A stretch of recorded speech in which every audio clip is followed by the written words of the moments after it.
Hey everybody, welcome to Rutherford, and I'm Rory Williams, and this is our first Frog Sleep fireside chat here, or that's kind of how it feels. It's kind of a new setup here since I'm with you here alone today. My dad is traveling, and it's a pretty cool reason why he's traveling, and we've already got some good questions that came in that tie in nicely to it.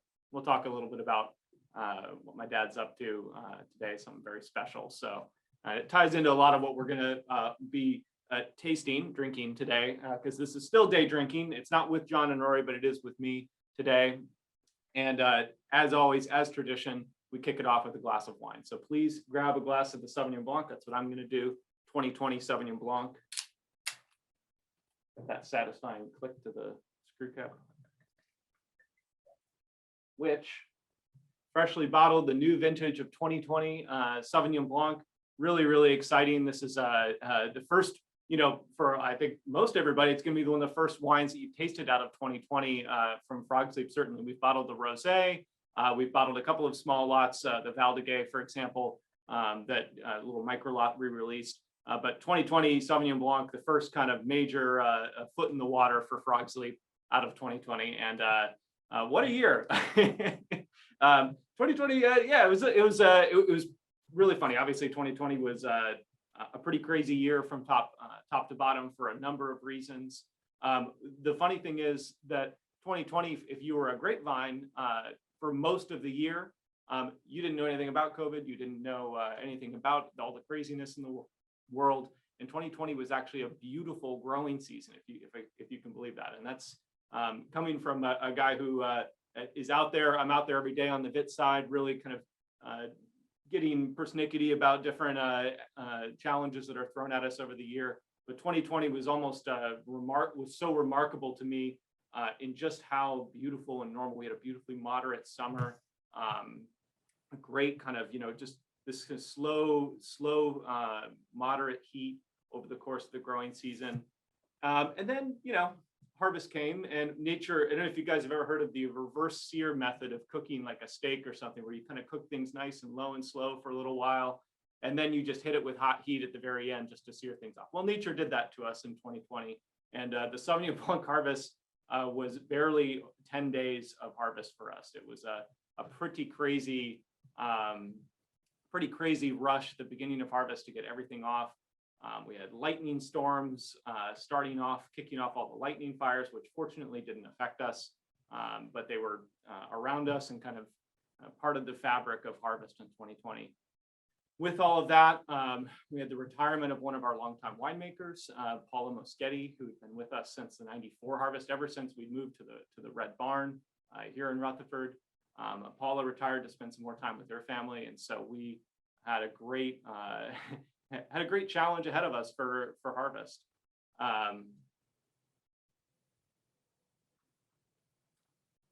And we were really, a little bit justifiably nervous coming into harvest, but we actually had a great team that we were able to implement to come in and really help bring the team together with such a cool harvest.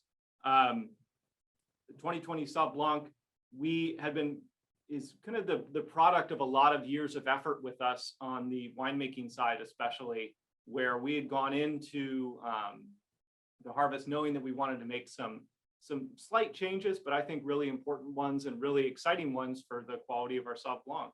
And we were very excited to put those into place. COVID, challenged all of that, and it at first didn't really seem like the year for experimentation, but we're really happy what we did. So many of you know that we've been, if you've come to the winery or seen some of the emails going out about our Rachel Rossi Sauvignon Blanc, a single block Sauvignon Blanc that we've been making for about 5 years, that's been fermented in an egg, held on its lees for a full year. And we had been learning so much from that wine and really learning how much we loved our wine on these lees for just a little bit longer. And so we made sure with the 2020 Sauvignon Blanc to hold it on its lees for much longer. What does that mean? It means that basically it sounds kind of easy, right? You just leave it on its lees. You don't bottle it up. You leave it to age, and when it's on its lees, it helps protect the wine, and it helps add depth and add material to the wine as it kind of slowly gets, slowly picks up flavor, slowly develops, in this case in stainless steel.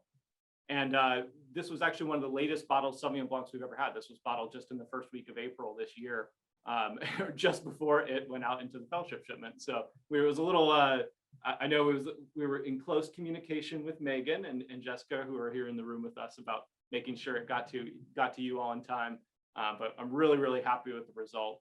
And it's actually, 2020 was a pretty cool vintage for Sauvignon Blanc in another way, which is that 1981 was our first Sauvignon Blanc with Broadsley. 2020 was our 40th vintage of Sauvignon Blanc. It's, we're entering into our 41st vintage here, celebrating 40 years completed here in 2021. But this was the 40th Sauvignon Blanc we had ever produced with Broadsley. It was the only wine we've produced every single year since we started. And so it had this kind of cool looking back on how we got to where we are with Sauvignon Blanc, which is such a fabric about who we are. You see some of the early mock-up labels. Apparently, my dad actually ranked the one that you guys obviously recognize as our current label, ranked that one last.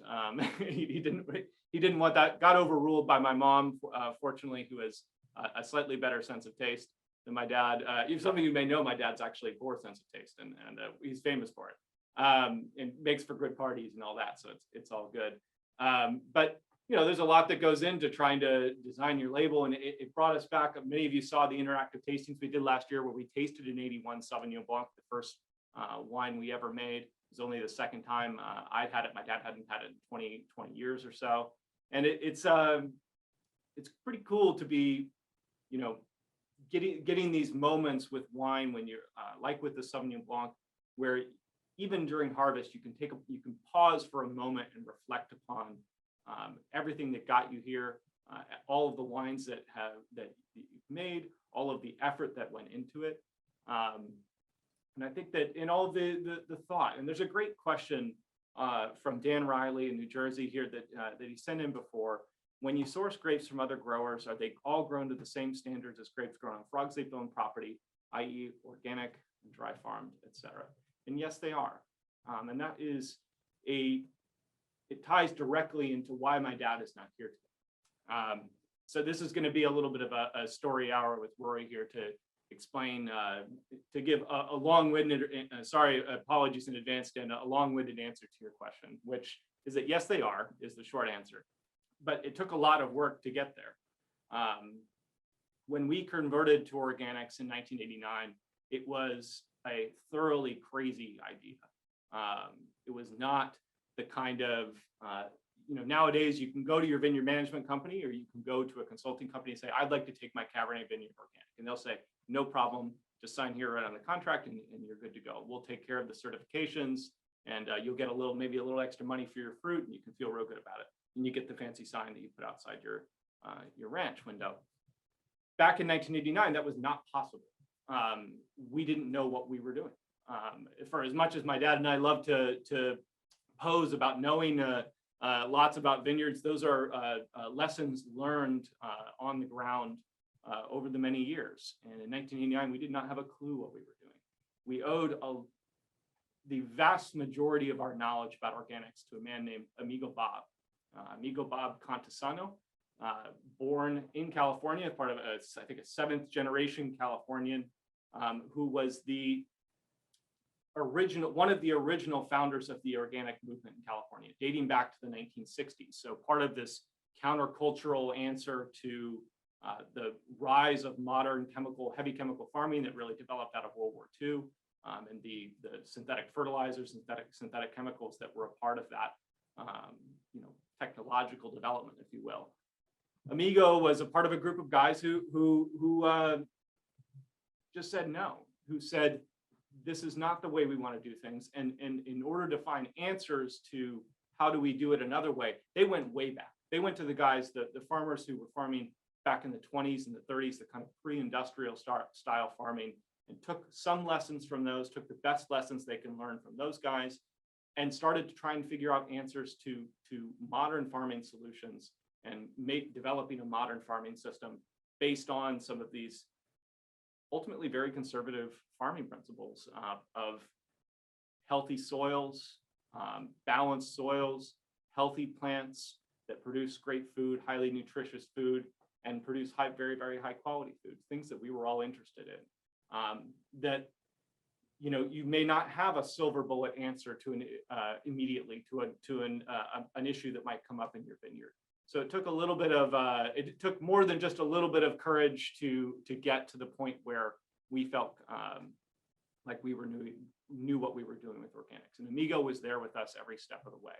Not only was he there every step of the way, but in answer to your question, Dan, he was there to help us not only take our own vineyards organic, but to convert all of our growers. Because in 1989, we owned exactly one vineyard and there was no Sauvignon Blanc on it. It was a vineyard owned by my mom and dad. It's now Chavez-Leeds Winery. My mom still owns it and farms it. It was all Cabernet and Zinfandel. So in order to grow, in order to convert all of our Sauvignon Blanc to organic, we had to convince 8 different growers, none of whom were particularly pleased at the outset of inviting Amigo, who was famous for never, you know, he had a tie-dye shirt on, he had a woolen hat on, he wore shorts in every single time of year and every time of weather.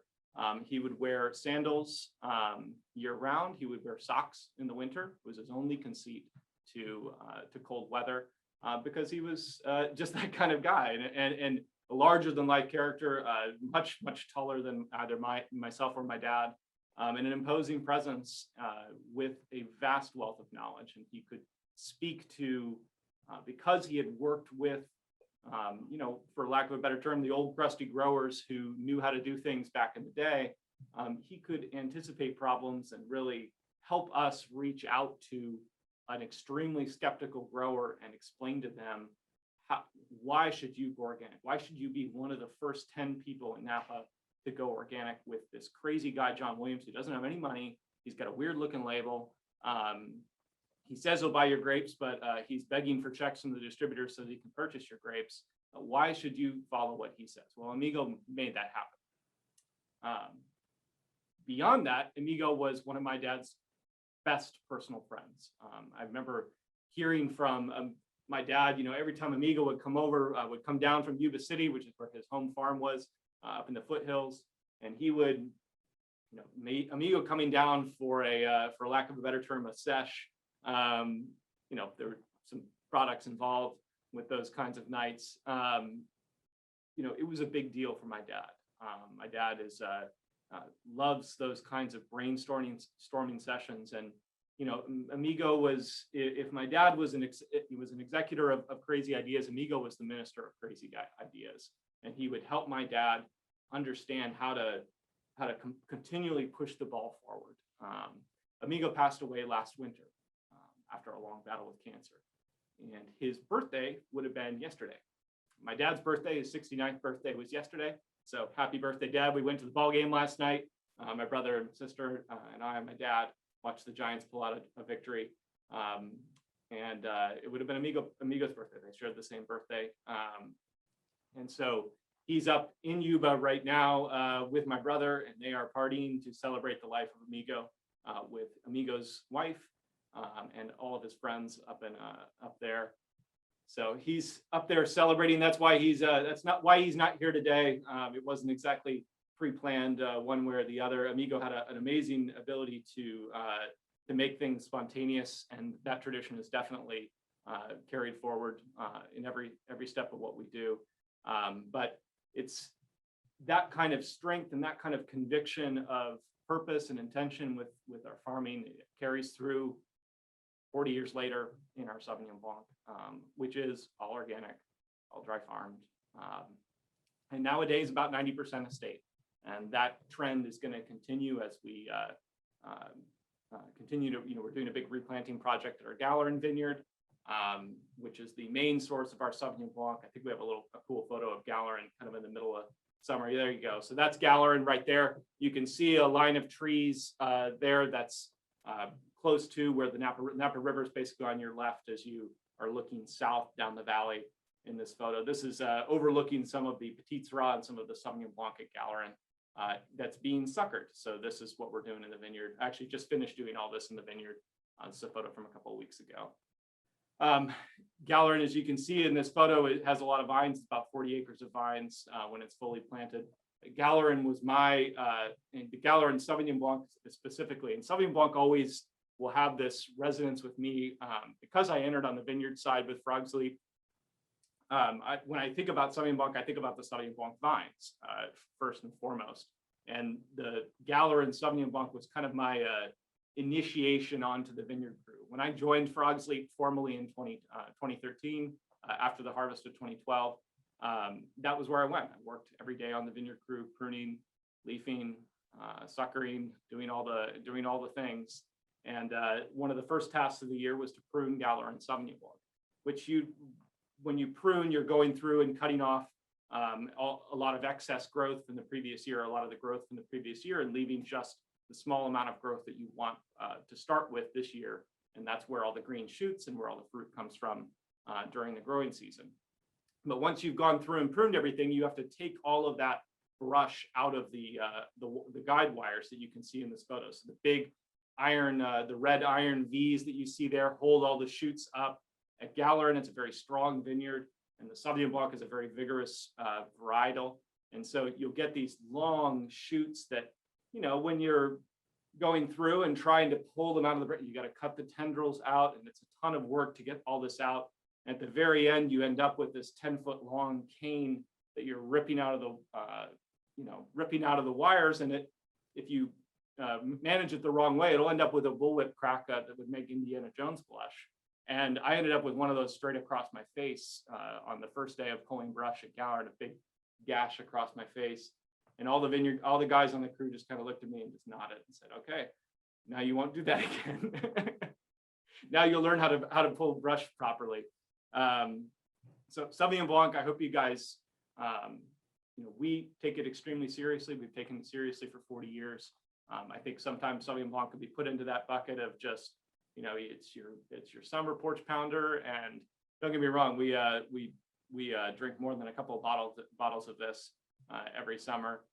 But it's a wine that we put a tremendous amount of work into, a tremendous amount of thought into, and we've actually got some cool things upcoming even now in the cellar. We just bought, some of you who have been by the winery have seen the egg in which we've been making the Rossi Sauvignon Blanc. Well, we just bought 8 more of them. And so there's we don't have quite a carton of eggs out there in the cellar right now, but we're getting close. And all of that's in the interest of making the Sauvignon Blanc better and better year after year. So please raise a glass to it and enjoy it.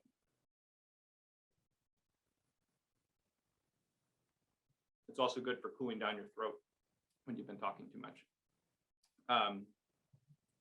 For me, with the 2020, you're getting a little bit of that extra kind of minerality, which I think is what my dad and I treasure the most in our Sauvignon Blanc. We're not looking for, just to, divert into an actual tasting about the wine here for a second. I know that's off topic for these kinds of tastings, but it's much more about story hour with us, right?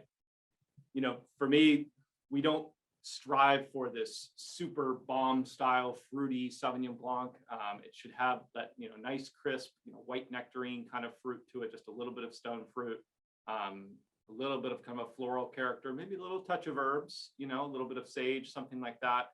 Not really going into the heavy bell pepper New Zealand style of things or super grassy. But most of all, we love, the French have a word for it called matière. There's just material in the wine that adds substance and depth and character to the wine that is, there are shortcuts to it, or shortcuts to a kind of pale imitations of it. And then in California, it's usually alcohol, sugar, or oak. We abhor all three. And so it's really on us as a winemaking team and as a vineyard team to really develop that kind of center to the wine, that grounding to the wine, the minerality, the kinds of savory characters to the wine that really give it flesh and give it weight, while keeping it light and keeping it balanced. And so that's a little bit of a window into when we are obsessing about Sauvignon Blanc. That's in the back of our mind. That's the kind of Sauvignon Blancs, the high-end Sancerres, the high-end Pouilly Fumés that from France, those kinds of Sauv Blancs are the ones that I grew up drinking. I can't remember the first glass of Sancerre I had, but it was before I was 21, and we drank rather a lot of it at home. And so I've always been enamored by that kind of just beautiful poise to the wine. That's what we're after with our Sauv Blanc. So I'd love to hear what you guys are tasting with it. Any more questions about the wines, we'd love to hear as well. But for now, we'll put that aside and pop open our next guy here. Speaking of crazy ideas, Heritage Blend, 2019. And please put your, if you have questions, you can put them in Q&A, you can put them in chat, and hopefully Megan or Scott can put them up on the screen here for me.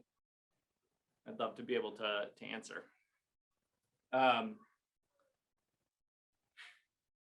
Heritage Blend.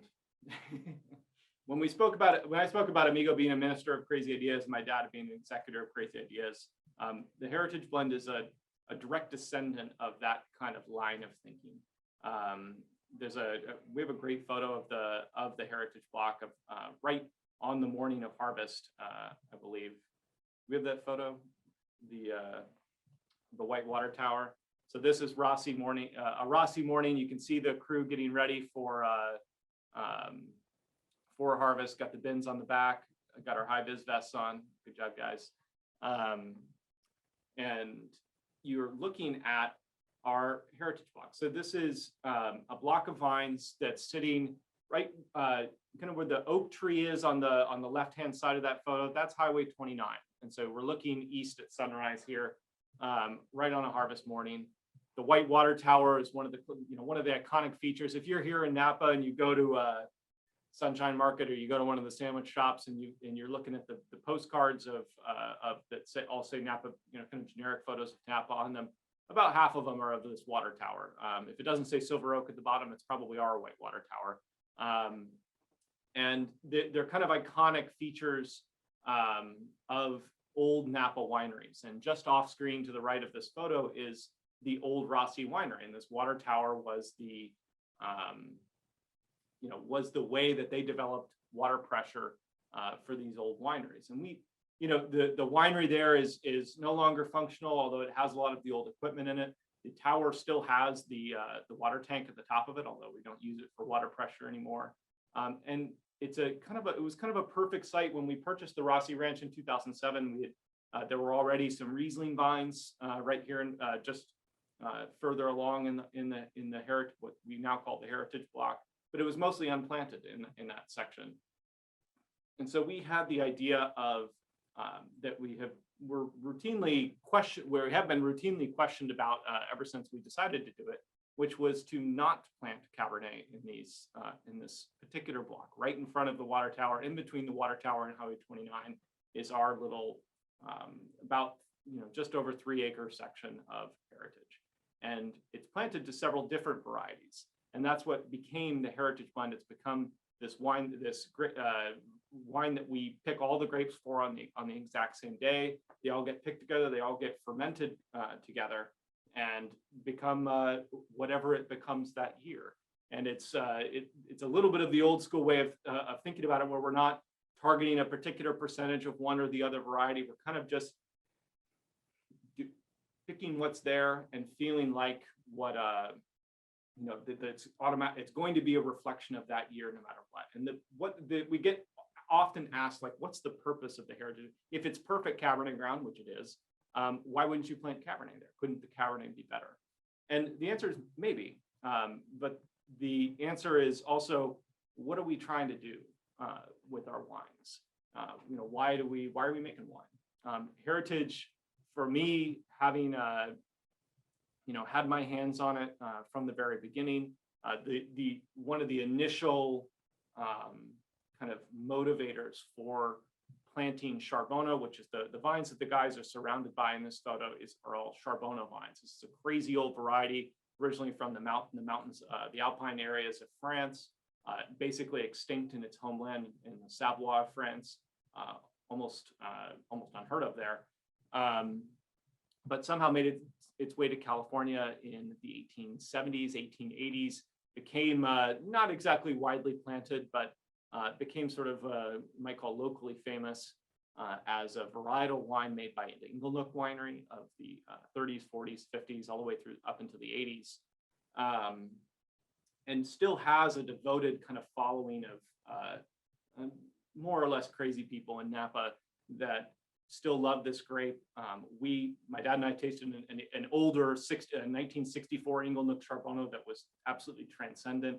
And that gave us the kind of motivation to plant it as one of the components of this block that we were already thinking about. In this block, right next to the Charbonneau, you've got a little bit of Carignan.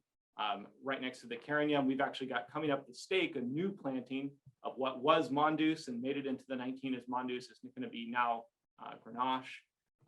Right next to that is a little bit of Riesling. Right next to that is a little bit of Mourvedre.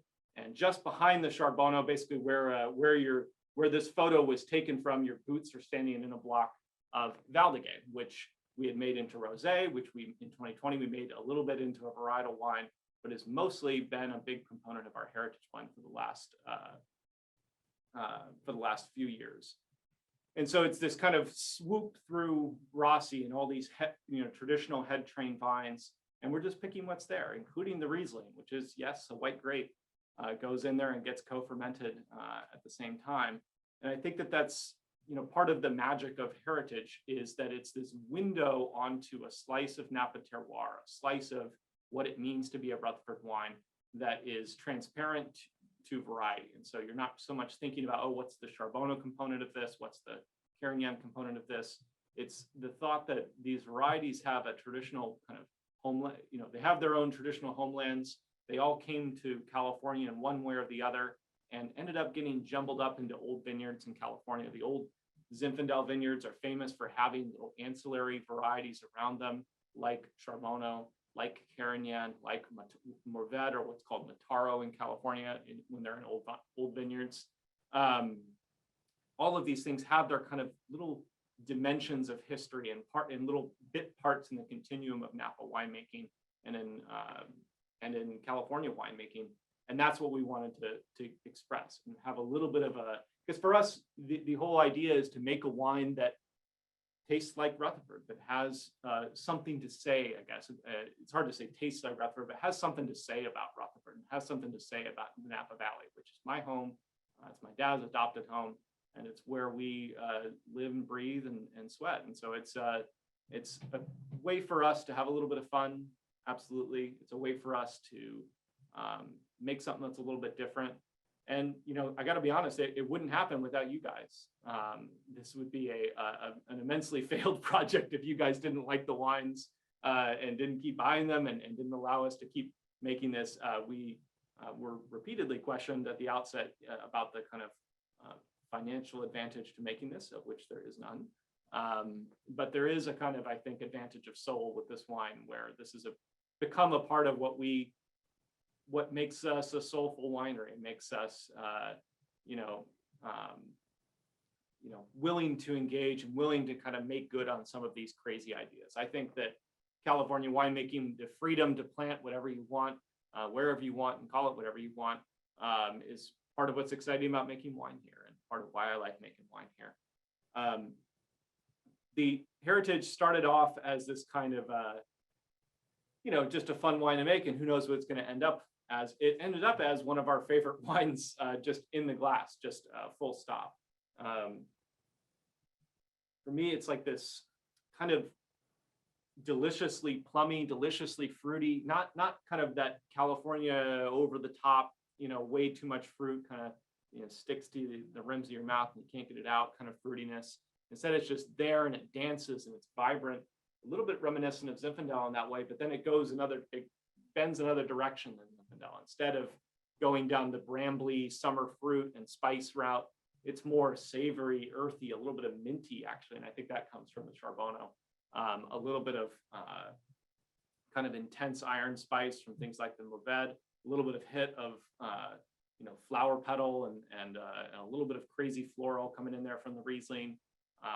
Mondouse, super spicy, dark, kind of brooding. And it's, it ends up being this amazingly well-balanced delicious wine that you can essentially just crush whatever time of year that you want. Has the legs to go for, so to speak, for months and months and hopefully years in bottle. And we've just been, essentially rolling with it the last several years and becoming just increasingly enamored with it. And we're really glad that you guys enjoy the wine. We love making it. It's always an exciting day. You have to weigh all the grapes separately to keep all the, tick all the boxes that you send off to the state and to the federal government.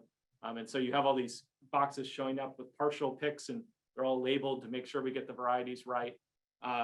Mitch and Denise, do we have a minimum number of different grapes to its makeup, or do we blend solely on taste? This is, like I said, this is a true field blend. This is we pick it all on the same day. It's all going into the tank. This is what you might consider a field selection. So if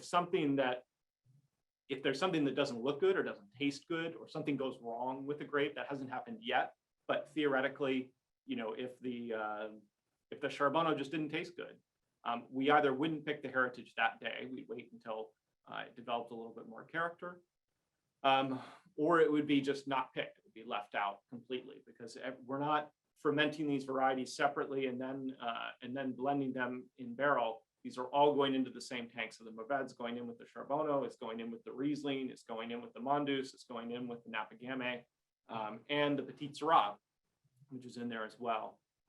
Typically, it's always going to have Charbonneau, Carignan, Napa Gamay, Petit Syrah. Some of the minor components have come in and out. 2019, I believe there was almost no. I think the Riesling's not even listed on it in 2019 because the 19 Riesling was severely hit by the heat that we had at the end of 19, and there was, I believe, 3 picking boxes of Riesling in this wine. We also held a little bit of the 19 Riesling started to get a little bit of botrytis on it, so we held it back to make a little sweet wine that we're still trying to get into bottle. Difference between heritage blend and field blend. So heritage blend is always the same wine. Field blend was from this one vineyard, from these single blocks. Field blend was kind of a one-off of, in 2018, we had all these tiny little Zinfandel ranches that we all picked at the same time, all came together, and ended up not being legally Zinfandel. It ended up being a lot of Petit Syrah, a lot of Carignan in there. Ended up tasting really, really good.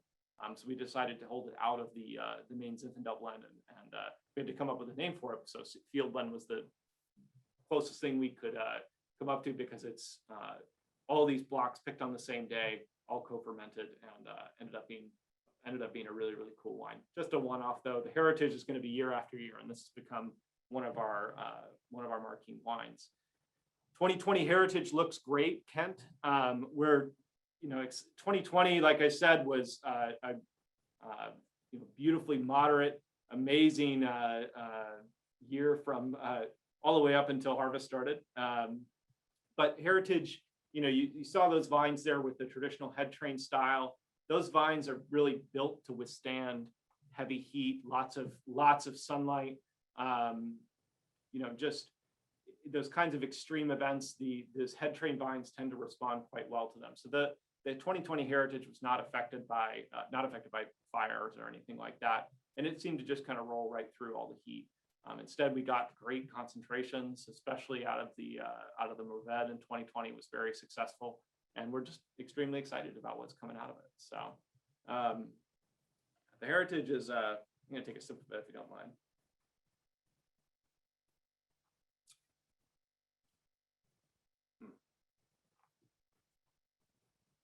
It's one of those wines that we come back to all the time and just are really happy we started making it. And I think that maybe that's just saying enough right there, that we're happy that we make it. We're happy that it's here. We're happy that we have these vines planted. We were actually just working on the heritage block in the vineyard today, leafing the Carignan, leafing the Mourvèdre, getting things, making the things look pretty out in the vineyard, getting things ready for ripening, and maybe just a little bit of thinning, but it won't need much this year with all the heat and all the dry weather. So we're very, very, very, very excited. Dan, you had a cool question here about, love to hear more about our sustainability audit that you're undertaking and any initial findings. We'll get into a little bit more with that, but the heritage blend started out as this purely what you might call proprietor's folly kind of endeavor, where we were a little bit putting our necks out there in terms of making the wine in the first place, planting the grapes, having a little bit of fun. It's, why Mourvèdre, why Charbonneau? All of these grapes have incredibly, they have their own little personalities. But much ink is spilled about Sauvignon Blanc, Merlot, Cabernet Sauvignon, and Napa, and all the different characteristics that Cab can have, and different clones of Cabernet. Oh my God, you go into all sorts of different, avenues of explanation and storytelling about that.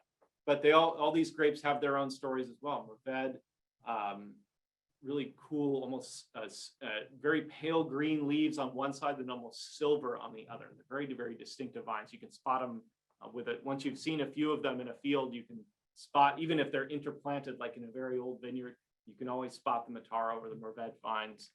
Tiny, tiny little berries. Mourvèdre, very interesting. It's famous as this kind of beautifully, once the wine is made, it's this beautifully red colored, kind of ruby red colored color to the wine. The juice is green. That was one of the most shocking things when we first started doing grape samples of Mourvèdre.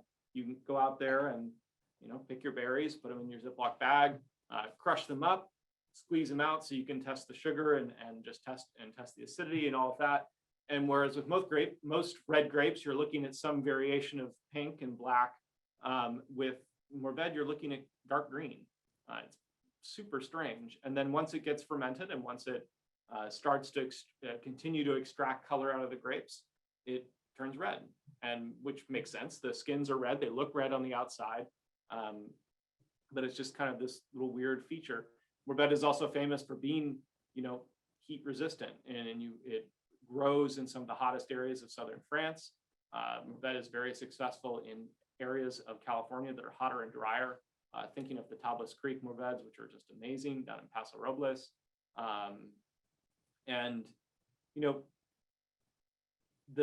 That has not escaped our notice that it does well in hotter climates. I'll just say that. Charbonneau, kind of a weird grape. It's big berries, big thick skins, not very tannic though, very, very highly colored, but not very tannic, essentially impervious to disease. I've never seen Charbonneau, even in very, very cold, wet, disease-ridden years like a 2011, which was a very challenging vintage for thin-skin varieties like Zinfandel and Petit Syrah, that got a lot of botrytis on them, and we had to do a ton of selection in 2011 with those varieties. And Charbonneau just kind of cruises right through it, like there's no rainfall, like there's no big deal. I think that's partially why it was probably ever, planted in the Savoie of France, is because it could resist all that cold, wet, rainy weather. That's part of its story. Part of why it exists at all is because it's this kind of bulletproof kind of grape that adds this amazing character to the wine in the end. Napa Gamay, big berries, just this, with tiny little short shoots, but big berries, big clusters, all kinds of strange stories. Why is Riesling in Rutherford? I'm actually about to give a talk in a few weeks to a bunch of Finger Lakes winemakers about why California has any Riesling vines at all, and some of the history here, and why it continues to be a part of what we do here. John Shaw, it's probably old news to y'all, but I just heard about something called Megapurple. Is that something that you use? I injected Megapurple into my veins every morning, and it's part of what keeps me up. It's Megapurple is, it's part boogeyman and part unfortunate aspect of industrial winemaking in California. I would say mostly industrial winemaking. We love to rail against it. It's essentially, we never think much about Megapurple because we just don't need it.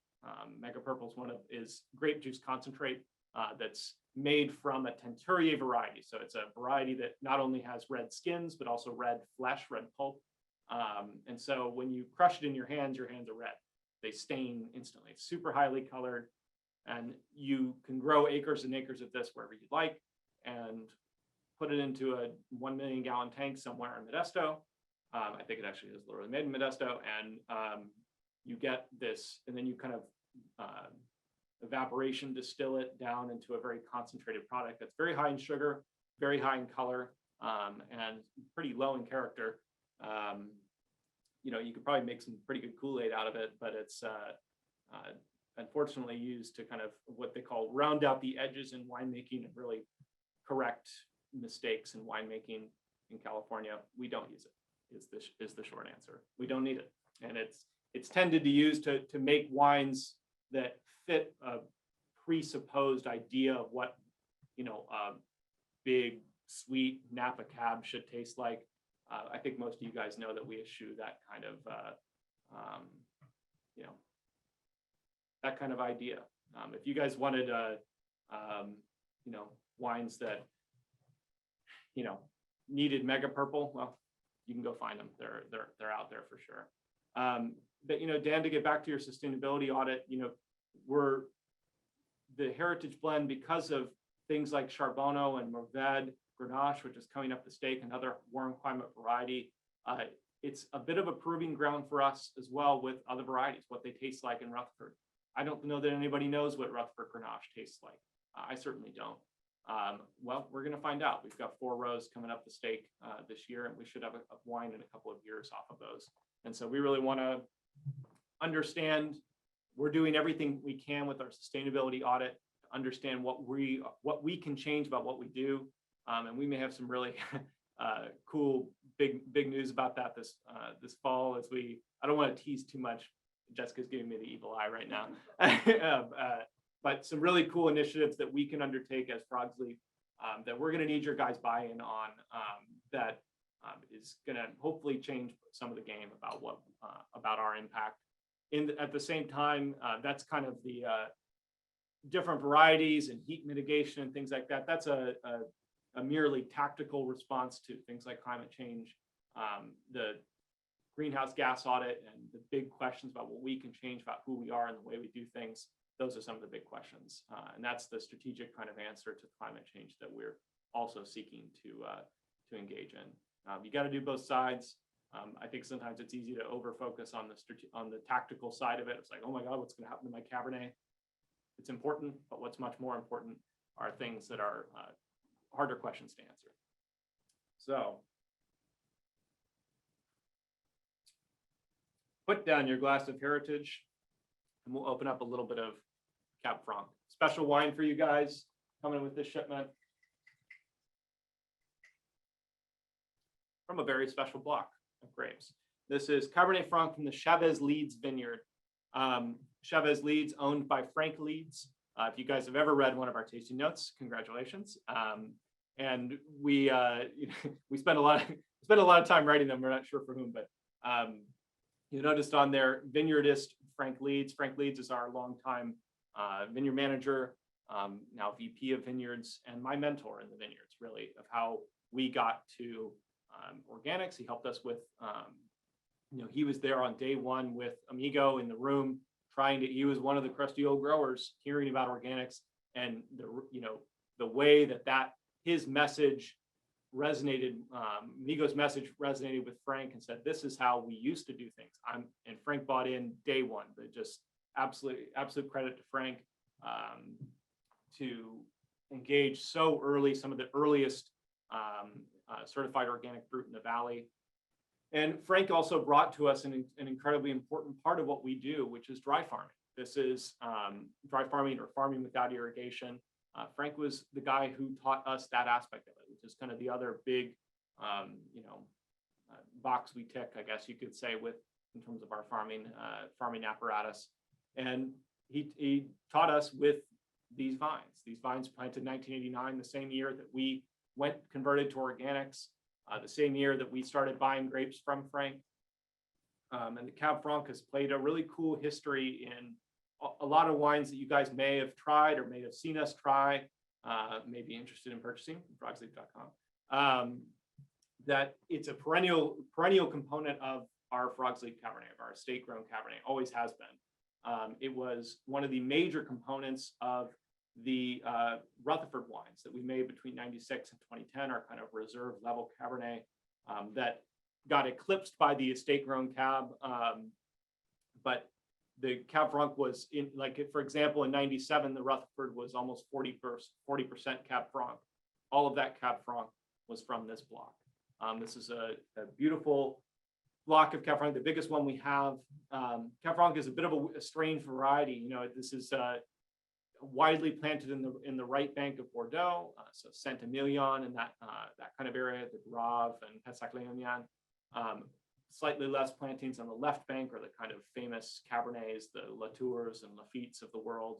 But big components of wines like Sauvignon Blanc. Also grown as a varietal wine up in the Loire Valley in the areas of Chinon, Bourgogne, in a totally different style. You'll find varietal Cab Francs from lots of different places. When I lived in the Finger Lakes, Cab Franc was extremely popular up there to make into this kind of super light, super fresh style, almost floral in a way, with a little bit of kind of smoky element to it. It was just delicious. But a whole different world away from Napa Valley Cabernet Franc, which is, for me, an extremely important part of the identity of what it means to be a Cabernet wine out of Rutherford. It carries with it this immense tension between the fruity, kind of big, not big so much as just, big mid-palate and expansiveness to the wine, big presence on the palate, but it also carries with it this kind of herbal character. And this is where Cab Franc can be vilified, because it will go down the path of green bell pepper, of these kinds of green notes, which has become a four-letter word in Napa, and is not the kind of thing that modern, kind of modern point chaser kind of cabs really want. And so Cab Franc is kind of an interesting wine. It's kind of an interesting grape to find its avenue and find what's cool about it. What we love about years like 2018 is that the Franc really just shines in these long growing seasons. 2018, very long growing season, very moderate, very cool, kind of the reward for the craziness of 2017, which we could take some more years like 2018, by the way. And really allowing the wine to develop all that depth of character, allowing it to kind of iron out some of the sharper elements, and you end up with this wine that has all of the all of that beautiful kind of aromatic expansiveness of this variety that just makes it really cool, and always something that is in there as kind of the spice box with our Cabernet program. And years like 2018, we get to break off a little bit as a varietal wine, which we don't get to do very often. But I think you guys can smell in this that kind of, when Cab Franc is on, that herbal note translates into dried sage, kind of beautiful, dried grass. The kind of, for me, it's the smell of like a hot summer night with that, kind of the aromatic grasses popping up after a long hot day. That's the smell of Cab Franc, intermixed with black fruit, red fruit, the kind of power driver fruity notes of a Cabernet wine. So it's a parent of Cabernet Sauvignon. Actually, Cabernet Sauvignon is the result of a hybrid between Sauvignon Blanc and Cabernet Franc, and you can kind of see some of the elements of Cabernet Sauvignon in Cabernet Franc kind of intermixed. They have some similarities to them, but it's kind of like Cab Franc is Cab Sauv with a little bit of artifice stripped away from it, a little bit of the niceness stripped away from it. And instead, you get this very raw expression of beautiful aromatics and beautiful power and underlying structure to the wine that makes it, a dangerous grape to grow. This requires a ton of work on our part to manage the canopy, to make sure enough light is hitting the grapes, which don't respond well to inattentiveness. And so this is one of our highest touch blocks, definitely one of the wines we spend the most time in.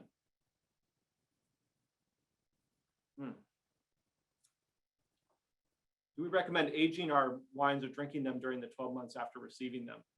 I recommend drinking them immediately and then buying more, but it depends on what you're after with the wines. Wines like this Cab Franc, you could drink this over the summer. It's nice and it's not high in alcohol.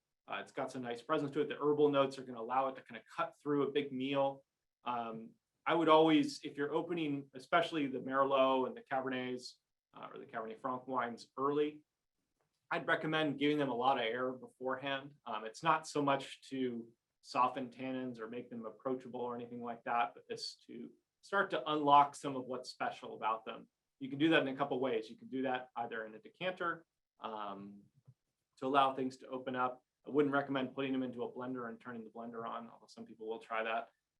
Or just pour yourself a nice big glass and take your time with it as a way of allowing oxygen to come into the wine and really start to, bust off all the elements that make the wine interesting and make it complex. You can also sit on the bottles and allow them to kind of develop that much more slowly in bottle. Frank Leeds, who grows this, whose ranch this wine comes from, typically buys, in addition to any Cabernet he gets to purloin off the bottling line, will take this case of Cabernet that he buys every year and he'll put it in the cellar and he won't touch it for 10 years. That's not for everybody, but it's definitely a way of doing things, of kind of helping to unlock all these styles. We make wines that don't necessarily require aging in the traditional sense of like, wow, this is no good, but it'll be great in 10 years. We don't like making wines like that. We like making wines that can be approachable young, especially with a little bit of setup, but reward patience as well. And so, we're going back and tasting Cabernets from the 80s and early 90s right now that are still going strong, that are still, we had an 01 Rutherford the other day that was just incredible. Not like it had just been bottled, but like it was, going nowhere but up for the foreseeable future. And those are the kinds of wines that we like, because it is John Shaw, I use a martini shaker. That's definitely a way of doing it. But make sure you got to take the strainer out before you pour it out. And make sure you don't have any rum left over in there either. That's a non-bo with Cabernet Franc. But it's one of those things that we like coming back to our wines years down the line and being able to remember those years and remember what we loved about them. Are there any grapes that are more susceptible to global warming? No, we're all susceptible to global warming, all of them. It's very fashionable in the wine business to talk about how climate change is really good for your vineyard, which is in Calgary or something, and how it'll be great because in 20 years we'll be able to grow Cabernet in Calgary because of this cherry-picked climate model. It ignores several important factors regarding mass migration, food shortages, and global warfare that are predicted consequences of climate change that tend to render moot where you can grow Cabernet. So no, we're as in the same breath that we are all affected by it. I would say that all grapes are affected by it in one way or another. Is the drought affecting the vineyards? Yeah, the vines are feeling it. I was just talking with a bunch of growers who deal with grapes all over the valley this year, and everybody's seeing a little bit of short shoots. It's sort of like the vines are hedging their bets on the less vigorous side this year. And so if you drive up to the vineyards here at Frogs Leap, you'll see vines that are not, whereas normally they might have huge shoots going up to the sky and tons of fruit on them. They're a little bit smaller this year. The berries are smaller, the clusters are smaller. It's as if the vines are responding to a dry year and adjusting accordingly, which is exactly the case. And what's actually most interesting this year is that the change is most noticeable in blocks that are traditionally very, very vigorous, where you have vines that are normally, taking all that winter rain and just, rolling with it. And they're growing big, growing strong. They're a little bit of an effort actually to kind of rein in. And they are the ones that are proportionally much, much smaller this year compared to vines that are always in very, very well-drained soils. Thinking some of the blocks at Rossi that are in basically pure gravel, never grow big, almost never have more than one cane on them with a tiny little bit of fruit, grapefruit, but never much on them. They're never huge vines. And those guys are just sailing right through it. Like the year's no different to them than any other year, which is the case. And this is it's a little bit of a lesson for me. We talk about it all the time, but the ability of the vines to adapt and learn from previous years and then adapt to the year that's at hand, I think is pretty remarkable. And the drought, it's hard. It's June still, and so it's hard to predict where we're going with it. But we already see the vines adapting to what's going on. Potential for very high quality, but we're a little ways out. From Cynthia, so would the 2003 Merlot that I've been holding on to be perfect to drink right now? I think so.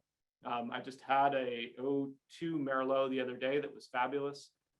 03 would also be great. That's, with that Merlot, you're really going to start unlocking some of those, what we call secondary and tertiary aromas. So you're still going to have some nice, beautiful, primary plummy kind of fruit to the wine. It'll be slightly muted compared to when it was just bottled, but in recompense for that, you're going to have bottle bouquet, a little bit of almost truffly kind of floral elements as well, a little bit of spice, a little bit of earth, forest floor. And it's really and maybe even a touch of dust or a touch of minerality as well. So I highly recommend opening that. Make sure you stand it up for just an hour or two to let some of the sediment fall to the bottom, pour it carefully, and make sure you enjoy it. Pour it into the glass. I always love making a healthy pour and make sure it gets plenty of air and allow it, because even once it goes into your glass, it's going to develop over the course of the minutes that it's in your glass. Hopefully not too many minutes, and you should be able to enjoy it quite a bit. And then Douglas, I realized Pinot Noir is not in the Frog Sleep Armentarium, which we had to look up, by the way. It's a great word. But why is it not blended, or why is it not a part of what we do? It's kind of the same answer as why we don't make sparkling wine here at Frog Sleep. We've got a lot of grapes in the ground. We've got, I think, 12 different varieties that we grow. There are lots of wineries that only make one variety. Sometimes it's Pinot, sometimes it's Cabernet. Pinot is one of those things where we would rather make delicious Cabernet and delicious Sauvignon Blanc, and then I hit up my friends who make sparkling wine and make Pinot Noir, and I trade them Cabernet for their wines and enjoy my Pinot Noir that way. My dad did do a little Pinot Noir project back in the 90s that he called Aardvark. The entire premise was very similar to Frog Leap in that it was premised on a pun, which was that it was the first name in Pinot Noir. It was never very good, and so maybe that's why but my dad's not here, so he doesn't get to fight back, basically. But he made one good vintage, 2007, and the other ones were not exactly Romani Conti, and so that project sunsetted fairly quickly. Napa, where we're located here in Rutherford has a lot to do with it. There is one winery in Rutherford, El Molino, that does make a Pinot Noir, but I believe they're the only ones in Rutherford. And a lot of the good Pinot sites in Napa are going to be up in the hillsides or down in Carneros, which are notably places where we do not own vineyards. And so it would be a kind of going out and finding a guy to sell us Pinot Noir, and it's it's a question of energy and focus and intention about why would we be doing that. I think is we've got enough projects on our plate right now that we love drinking Pinot, love buying Pinot, love trading Pinot, and I think that's where we're going to keep it for the time being. Do we have Cab Franc coming from any other vineyards other than Leeds? We have one other Cab Franc block, the Cab Franc block at Rossi, which has often been co-fermented with Cabernet Sauvignon and bottled as the Hillside Cabernets from Rossi, which some of you may have tried, similar to the Cab Franc. It's been a Frogfellow wine for years. We are now starting to kind of peel apart that Cab Franc block and turn it into some special wines that we're going to start releasing this fall as well, with some really cool stuff. So yes, just a little bit of extra Cab Franc. Cab Franc is very particular about where it wants to be planted. It needs a soil type. I think we even have a photo of the soil type that it's in. This is Cab Franc soil. So you see little pieces of little aggregates of soil that are still wet, by the way. This is from 2 weeks ago, and you still have humidity in the soil thanks to organic farming and dry farming. Those little aggregates you see in my hands there are little tiny bits of clay that are not big dirt clods of clay, not big chunks that don't fall apart, but it's also not sand. It's not this kind of fine granulated, it's not sand essentially, because there's less sand in the soil, and there's also not too much clay. So Cab Franc wants this kind of border zone between a heavy clay and a heavy gravel or heavy sandy site, which only describes a pretty small portion of vineyards here in Napa, and only describes a small portion of what we grow here in Rutherford. And so that's why it only exists on a very small portion. It's a small block. It's less than 2 acres at Rossi. The block at Leeds is only 5 acres. You know, altogether, that's 2 or 3% of our total vineyard acreage. It's just not that much. So it's a special grape, needs the right conditions, and just is, you know, needs to be in the right place. So you can get a little piece of the soil there. From Shane, will we ever release another Petit Syrah? We bottled 2020 Petit Syrah last week. So look out for that. It's a micro lot similar to the Val de Gates, 100 cases. You'll have to ask Jessica or Megan when we're going to release it. I don't know those kinds of things, but all I know is just how to make brilliant Petit Syrah, which it is delicious. It's from a slightly different source. It's from one of Frank Leeds' Petit Syrah blocks. Amazing. So look out for it in 2020. The first varietal Petit since 2016. So we are intending to continue that as a kind of micro lot project for people like you, Shane, who are crazy about Petit Syrah. We heard you loud and clear, and we are making it because we also love it. 92 Zens are amazing. I would drink those up right now. They're just awesome. And I'll close it out with the question with Tia. Thinking over the last year, what positive things surprised you? Is just the resilience of our vines, the resilience of our company, the resilience of the people you can't see here who are just off screen, the Scotts and Jessicas, the Megans, their vineyard crew picking with masks on in the middle of the night to get everything into the winery. These guys hustling to try and accommodate all the craziness in the world, and thinking honestly about the resilience of you guys sticking with us. Here you are in a beautiful, hopefully beautiful Saturday afternoon, and you're still tuning in months later to hear us talk, hear me blab about the wines. That's the thing that surprised and warmed my heart. I know it warms my dad's heart as well, and has really been a big part of why we're here today and what we love doing, which is making wine and bringing it to you guys and making sure that it's delicious and hopefully rings true, tastes like whatever positive memories, and hopefully none of the negative memories of being here at Frog's Leap. And so I wouldn't say it's necessarily a huge surprise that you guys are awesome, but it was awesome to have a reaffirmation of just how awesome you guys are. So enjoy the wines, buy more of them, drink more of them, do all those good things, but mostly just enjoy them. And we'll see you hopefully down the line for another release, and we'll drag the old man in here and he can talk the whole time as well. So cheers, guys.